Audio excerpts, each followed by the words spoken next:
অসমত আৰু এখন ৰাষ্ট্ৰীয় উদ্যানৰ ঘোষণাৰ পৰিকল্পনা বিটিএডিৰ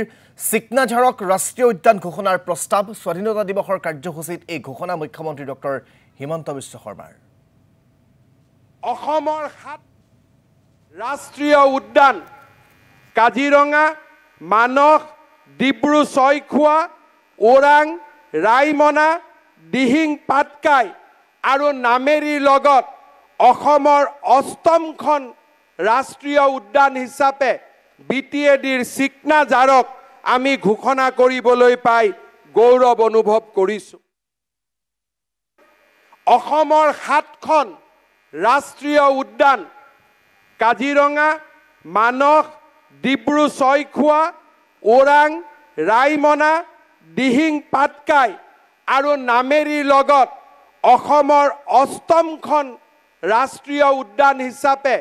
বিটিএডিৰ চিকনাঝাৰক আমি ঘোষণা কৰিবলৈ পাই গৌৰৱ অনুভৱ কৰিছো।